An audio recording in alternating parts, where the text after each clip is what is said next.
మీద ఉన్నాము. మొన్ననే మరి పునరుద్ధరించబడినట్టు కొత్త కట్ట, కానీ ఇది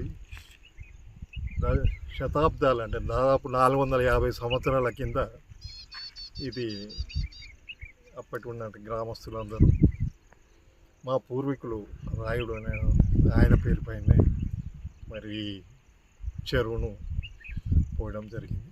తర్వాత ఎన్నోసార్లు కట్ట కొట్టుకుపోవడం, మళ్ళీ నింపుకోవడం ఇట్లాంటివి జరుగుతూ మరి 1998లో అప్పుడు సెంట్రల్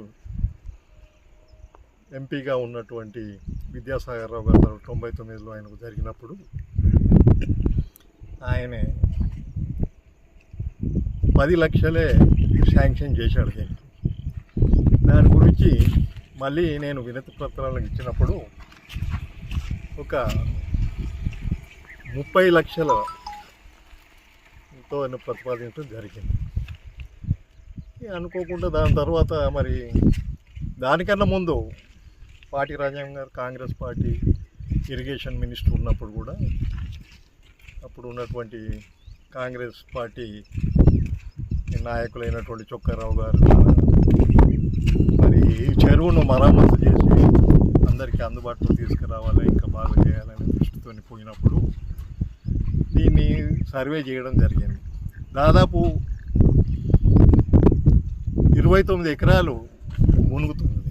దానిలో అసలు దాదాపు మిగతా 20-25 ఎకరాలు అయితే మా సొంతమే అయినా కానీ పర్వాలేదు తీసుకుంటున్నాం. కానీ కింద పార్కం మాత్రం తక్కువ ఉంది. ఏక్పసలు అంటే ఏమంటే మక్క అలాంటి దాని మీద చేయాలంటే ఒక 150 ఎకరాలకు పారుతుందనే దృష్టితో వాళ్ళప్పుడు కూడా ప్రతిపాదించారు. ఈ విధంగా మరి ఇక్కడి గ్రామస్తులు ఇప్పుడు అప్పటి మధ్యమల్ల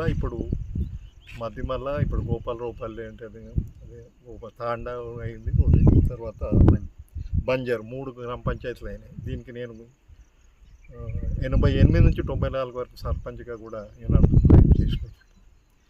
అప్పటి నుంచి మేము చేసినటువంటి కార్యక్రమాల ద్వారా మరి ఈరోజు ఈ కట్ట కనిపిస్తుంది. ఏదైతే ప్యాకేజ్ ఏదైతే ఉందో మరి కాళేశ్వరం ప్యాకేజీలో లిఫ్ట్ ఇచ్చేయడం, ఎందుకంటే లిఫ్ట్ ఇప్పటివరకు ఇంకా నీళ్ళేం పడలేదు ఇక్కడికి, కట్ట మరమ్మతులు అయినాయి. ఒకవేళ అది త్వరితగతిన మొత్తం ఆ లిఫ్ట్ నుంచి వచ్చి ఇక్కడ ఉండి కనీసము 10-12 నీళ్ళైనా మరి నీళ్ళు ఉన్నట్టుంటే ఇక్కడ ఉన్నటువంటి దాదాపు చాలామంది అనుకుంటారు మధ్యమల్ల అంటే చాలా అంటే ఇప్పుడు మూడు గ్రామాలు అయినాయి. కానీ ఇది దాదాపు 4,500 ఎకరాల జంగలు, దాదాపు 2,000 ఎకరాల కాస్తు భూమి ఉన్నటువంటి భూమి. అంటే ఎల్లారెడ్డిపేట కన్నా కూడా పెద్ద గ్రామం ఇది యాక్చువల్లీ. మొత్తంగా మరి ఇప్పుడు మొత్తం 100-85% గిరిజనులే ఉన్నారు, మన ఎస్సీలు ఉన్నారు, మరి అంత దళిత బడుగు బలహీన వర్గాలు ఉన్నారు. వాళ్ళందరికీ ఈ లిఫ్ట్ ఇరిగేషన్ ఏదైతే మనం పెట్టామో ప్యాకేజీలో త్వరితగా కంప్లీట్ చేసి అందరికీ మరి ఈ రాయిన్ చెరువు వల్ల లాభం పొందేటట్టుగా చూడాలని ప్రభుత్వానికి విన్నపం చేస్తున్నాం.